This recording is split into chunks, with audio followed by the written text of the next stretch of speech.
ما شاء الله لا حول ولا قوة إلا بالله العلي العظيم. أعوذ بالله من الشيطان اللعين الرجيم. بسم الله الرحمن الرحيم. الحمد لله رب العالمين. الصلاة والسلام على أشرف الأولين والآخرين وخاتم النبيين سيدنا ومولانا ومولى الثقلين جد الحسن والحسين أبي القاسم محمد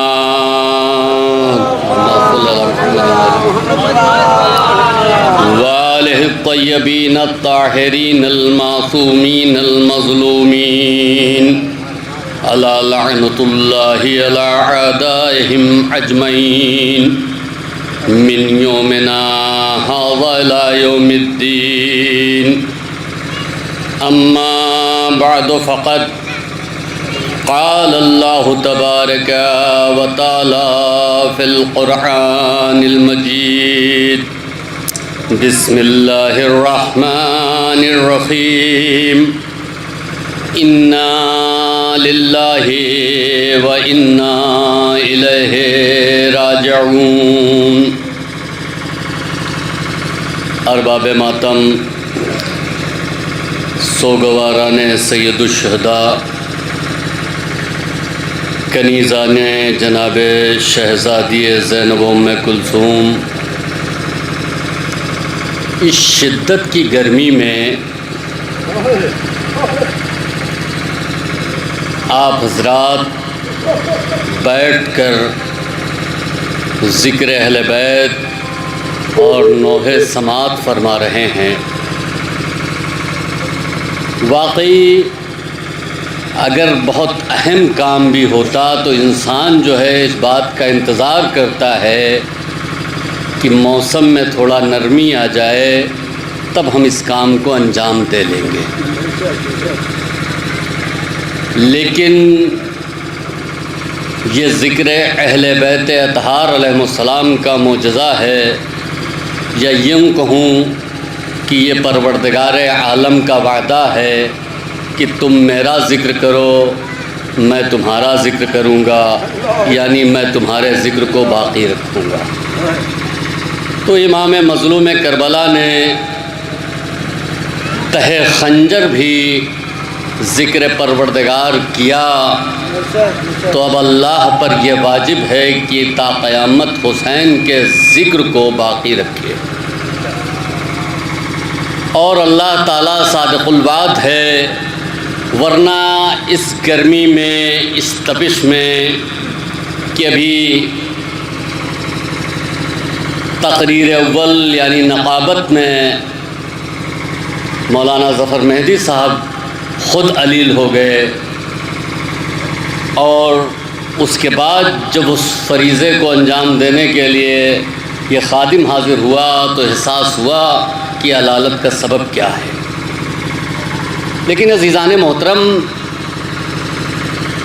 ایک بات ذرا غور کریں کہ آپ گرمی میں امام مظلوم کربلا کا ماتم کرنے کے لیے، سوگ منانے کے لیے بیٹھے ہیں، تو آپ کے لیے پانی کا انتظام بھی ہے،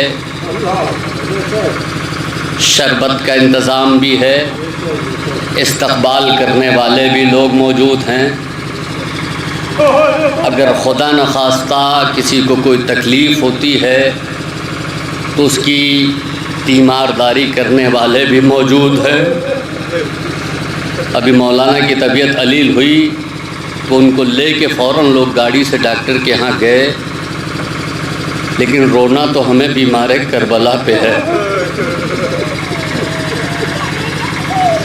کہ جو شام غریباں کے وقت خود سے جلتے ہوئے خیمے سے باہر نہیں آ سکتا تھا، شہزادی زینب اپنے پشت پر لے کے آئی ہیں 11 محرم کے صبح ہوتے ہوئے اسی کے ہاتھوں میں ہتھکڑی ہے، پیروں میں بیڑی ہے، گلے میں طوق خاردار ہے، کمر میں لنگر ہے، اور کربلا سے کوفہ اور کوفہ سے شام تک کا سفر ہے۔ اور یہ بھی آسان مصیبت تھی شاید امام سجاد کے نزدیک بنسبت اس کے کہ مائیں بہنیں کھلے ہوئے سر بلوے میں چل رہی تھی۔ عزادارو، اماری کے جلوس میں شریک ہوئے ہیں آپ حضرات، بیویوں کو پرسہ دینے کے لیے آئے ہیں، ان کا ماتم کرنے کے لیے آئے ہیں کہ جن کے گھر سے پردے کا رواج نکلا تھا انہی کو دیار بدیار بلوے میں پھرایا گیا، اور منادی ندا کر رہا تھا، یہ تماشائیو آؤ تماشا دیکھو، یہ علی کی بہویں بیٹیاں ہیں جنہیں اسیر کر کے لایا جا رہا ہے۔ عزاداران مظلوم کربلا، خدا ہماری ماں بہنوں کے پردوں کو سلامت رکھے، ہماری ماں بہنوں کی گودیوں کو آباد رکھے۔ ہائے رے وہ کربلا کی اجڑی ہوئی بیویاں جو اپنا سہاگ بھی کھو چکی تھی، گود بھی خالی تھی، 11 محرم کو اسیر کر کے اپنے ورثہ کے لاشوں سے گزاری جا رہی ہیں۔ ہمارے بیمار امام نے اپنے بابا کے لاشے کو دیکھا جو بربایت 9 حصوں میں تقسیم ہو چکی تھی پامالی کے سبب۔ امام کے چہرے کا رنگ متغیر ہونے لگا۔ زادارو، کوئی غیرت دار جوان، عام جوان برداشت نہیں کر سکتا اس بات کو، تو زمانے کا امام، وہ غیور امام کیسے برداشت کرتا؟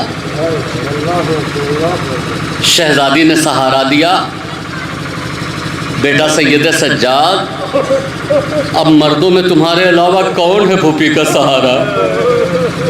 کیا ساتھ چھوڑ دینے کا ارادہ ہے؟ بیمار نے سوال کیا، پھوپھی اماں انصاف سے بتائیے کہ جس کا جوان بیٹا موجود ہو اور باپ کا لاشا بے غسل و کفن جلتی زمین پہ پڑا ہو، وہ سجاد کیسے زندہ رہ سکتا ہے؟ عزاداران مظلوم کربلا ایک دوسرے کا سہارا بن کے امام سجاد اور شہزادی زینب پورے قافلے کو لے کے چلتی رہیں، لیکن ان بیویوں کو کیا کیا جائے؟ جناب زینب سلام اللہ علیہا کے سینے میں تو علی کا دل تھا، لیکن رباب تو علی کی بیٹی نہیں تھی، جن کی گود بھی اجڑ گئی تھی، مانگ بھی اجڑ گئی تھی، نیزے پہ علی اصغر کا سر دیکھ رہی تھی۔ کیسے برداشت کیا ہوگا عزاداران مظلوم کربلا؟ ہماری ماں بہنیں آئی ہیں، سواریوں کا انتظام ہوا ہے، بے شک گرمی میں بیٹھی ہوئی ہیں، اپنی گودیوں میں بہت سی خواتین چھوٹے بچوں کو لے کے آئی ہوں گی، ہمارے جوان بیٹھے ہوئے ہیں جو ماتم کر رہے ہیں، لیکن عزیزان محترم انصاف سے بتائیے کہ امام سجاد نے جب یہ جملہ کہا ہوگا تو شہزادی پہ کیا گزر گئی ہوگی؟ اس لیے کہ ہمارے یہاں کا مسلمانوں کا دستور یہ ہے، بلکہ تمام انسانوں کا دستور یہ ہے کہ خدا نخواستہ اگر کسی کے یہاں کسی کا انتقال ہو جاتا ہے تو تمام اہل قریہ اور بستی کے لوگ، جاننے والے رشتہ دار اکٹھا ہوتے ہیں، اور اکٹھا ہونے کے بعد تسلی دیتے ہیں، دلاسا دیتے ہیں۔ لیکن ہائے رے میرا بیمار امام جو کہہ رہا ہے، پھوپھی اماں میرا بابا مارا گیا اور کسی نے یہ بھی نہ پوچھا کہ سجاد کیا کون تھا جو شہزادی سکینہ کے سر پہ دشت شفقت پھیرتا؟ ہاں عزاداران مظلوم کربلا، 11 محرم کو یہ قافلہ اسیر ہو کے چلا تھا۔ کس طریقے سے اسیر ہو کے چلا تھا؟ شمر چند اونٹوں کو لے کے آیا اور چاہتا تھا کہ اہل بیت کو سوار کریں۔ شہزادی زینب نے کہا نہیں، ہم مخدرات عصمت و طہارت ہیں، ہم خود اونٹ پہ سوار ہو جائیں گے۔ عزاداروں برہنہ پشت اونٹ پہ بیویوں کو سوار کیا، ایک ایک کر کے جناب زینب سلام اللہ علیہا نے، اور اس کے بعد روایت بتاتی ہے آخر میں پالنے والی جناب فضہ کو آواز دی، اماں فضہ آؤ تم کو بھی زینب سوار کر دے۔ جناب فضہ نے ہاتھ کو جوڑ کے کہا عزادارو کہ بی بی میں خادمہ ہوں، میں آپ کی کنیز ہوں، یہ فرض میرا ہے کہ میں آپ کو سوار کروں۔ جناب زینب نے آواز دی اماں فضہ زینب کی یہ حسرت ہے کہ زینب آج سوار کرائے گی سب کو۔ جناب فضہ بھی سوار ہو گئیں، لیکن عزادارو جناب زینب کو سوار کرنے والا اب کوئی نہیں ہے کہ جو جناب زینب کو محمل میں سوار کرے۔ بس آرام آرام سے چند جملے ملاحظہ فرما لیں عزادارو۔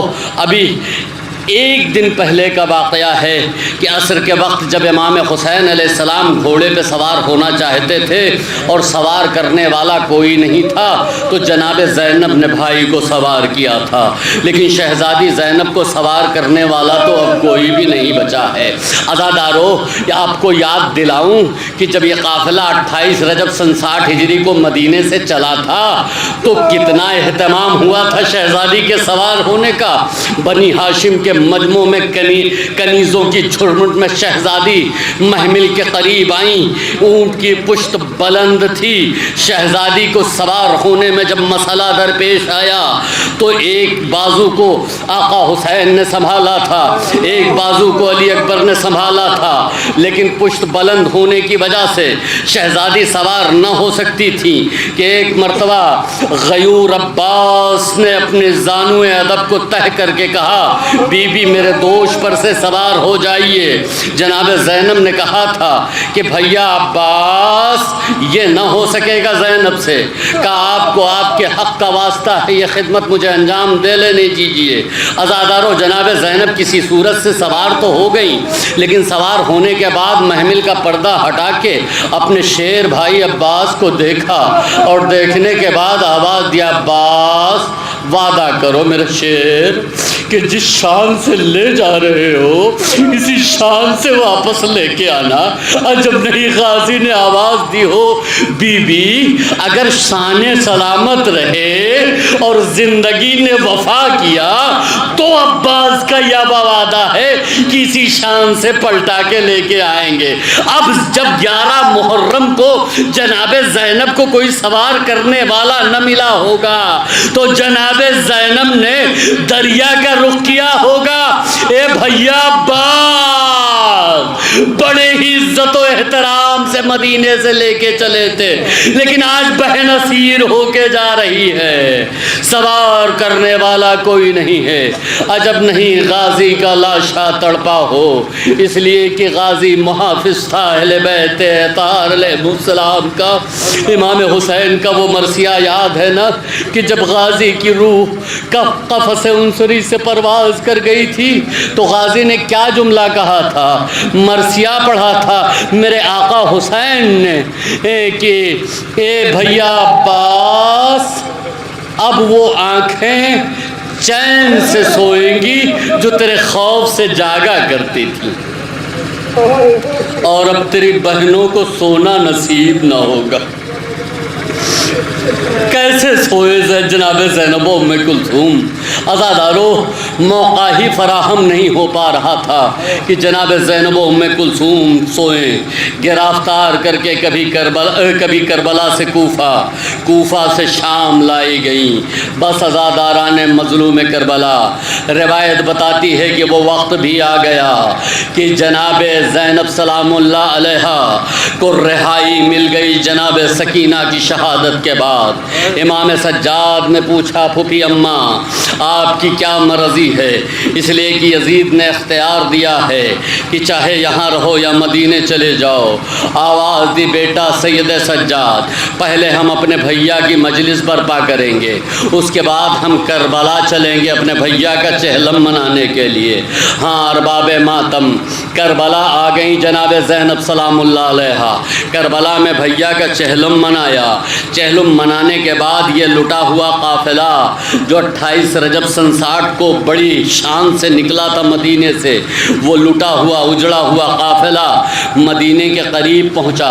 امام سجاد نے حکم دیا خیمے بیرون مدینہ لگا دیے جائیں۔ بشیر کو آواز دی، اے بشیر کیا تو کچھ شعر کہہ لیتا ہے؟